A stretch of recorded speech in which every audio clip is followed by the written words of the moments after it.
It started as a faint murmur over the Atlantic, a low-pressure system brewing silently far out at sea, the kind meteorologists monitor daily without concern. But in just 24 hours that murmur erupted into a deafening roar. The storm surged with ferocious speed, morphing into a colossal force of nature named Storm Amy. When it slammed into Ireland's west coast, winds howled at over 90 millimeters and waves, towering like two-story buildings, battered Galway's seawalls. Power lines snapped like brittle twigs. Entire neighborhoods plunged into darkness. Across Ireland and Scotland, bridges shut down, flights were grounded, and over 180,000 homes lost power in mere hours. In the northwest, one man's life was tragically claimed by the storm's relentless fury. They called it Storm Amy, the season's first major Atlantic tempest. But for those who endured that night, it was no ordinary storm. It felt as though the heavens themselves had unleashed their wrath. When Storm Amy struck Ireland's west coast, it hit with a vengeance few had ever witnessed. In County Donegal, gusts tore across the shoreline at over 90 mph, bending streetlights and ripping roofs from seaside homes. At Malin Head, Ireland's northernmost point, sensors reported wind speeds unseen in over a decade. Along the Atlantic coast, the sea turned savage. Waves surged beyond 16 feet, smashing into seawalls in Salt Hill and Galway Bay, flooding sidewalks, parking lots, and entire neighborhoods. Locals captured the chaos on their phones. Storm surges swallowing cars, trees uprooted, and the wind roaring like a jet engine through deserted streets. By mid-afternoon, Ireland's electricity board issued an urgent alert. Over 124,000 homes, farms, and businesses in Donegal, Galway, and Mayo were without power. Transformers erupted in showers of sparks, cloaking communities in darkness. Repair crews battled through driving rain and debris-filled winds to reach downed lines. In Galway City, the iconic Blackrock diving tower vanished beneath walls of sea foam. Streets, bustling with traffic just hours before, became rivers of salt water. The storm crippled transportation, diverting dozens of flights and closing highways. Residents huddled indoors, listening to the relentless pounding against their windows as lights flickered and died. Emergency services begged people to stay off the roads, but even indoors, the storm's roar was inescapable. Then came the devastating news.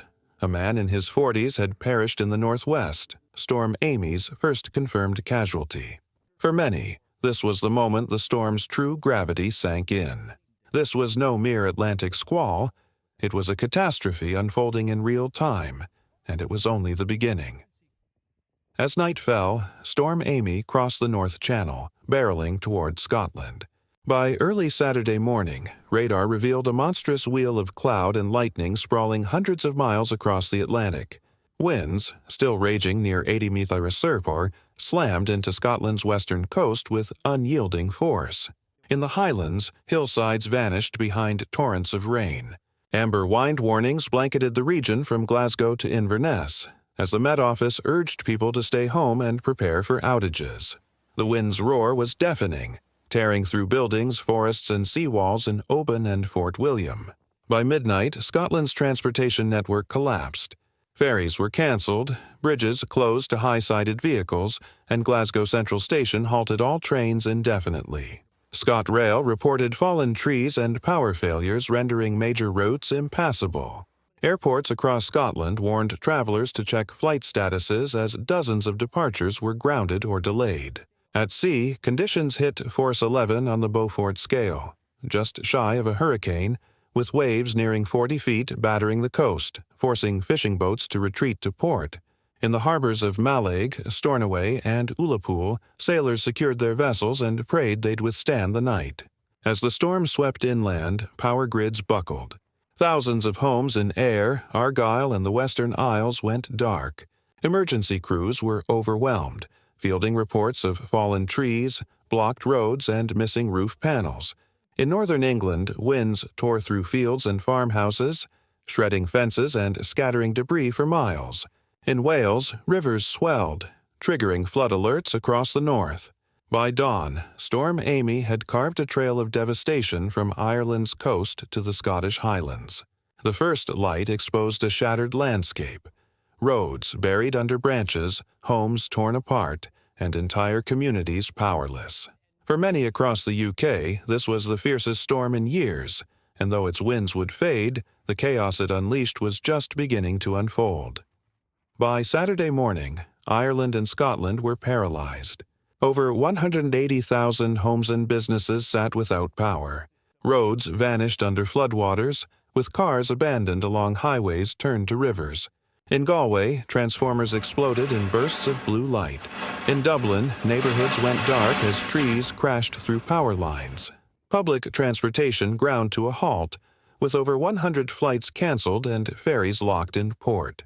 Emergency crews worked tirelessly, clearing fallen trees, unblocking roads, and restoring power one block at a time. In coastal towns, rescue teams waded through waist-deep water to reach stranded families. Everywhere the same sounds echoed: the howl of wind, the pounding rain, and the hum of generators in the darkness. Ireland and Scotland had been battered, but Storm Amy wasn't finished. In the days that followed, the true scope of the devastation emerged. Neighborhoods across Ireland and Scotland looked like war zones, buried under fallen trees, shattered glass, and tangled power lines. In Galway, seawalls were cracked, the promenade littered with Atlantic debris. Homes stood roofless, windows blown out, furniture scattered by the wind. In the countryside, farms were drenched in salt water, crops ruined, livestock lost, and barns collapsed under the storm's weight. Power crews worked around the clock, navigating flooded roads and broken infrastructure to restore electricity. For many, it took 3 to 5 days for lights to flicker back on. Others survived on candles and generators in homes reeking of damp and sea spray. On Scotland's western coast, recovery was no less grueling. Dozens of villages remained cut off, their roads blocked by debris. Rail services stayed suspended, and ferries struggled to resume amid heavy swells. Emergency shelters opened for those whose homes were beyond repair. Hospitals treated hypothermia, debris-related injuries, and exhaustion after sleepless nights. The economic toll was staggering, with early estimates of damages in the hundreds of millions of pounds. Ports, highways, and farmlands faced months of repairs. Businesses, just recovering from summer tourism, suffered another blow. Insurance lines clogged as residents filed claims for flooded homes and wrecked vehicles. Yet amid the wreckage, unity emerged. Volunteers from neighboring counties arrived with food, blankets, and warm clothing. Churches and community centers opened their doors to those in need. In those moments, the islands felt smaller, not from the destruction, but from people coming together. By week's end, as the sun pierced the clouds, Storm Amy's roar had faded, leaving a transformed landscape and an undeniable lesson. Even in the calmest corners of the earth, nature's power is never far away, a lucky escape for one car's owner.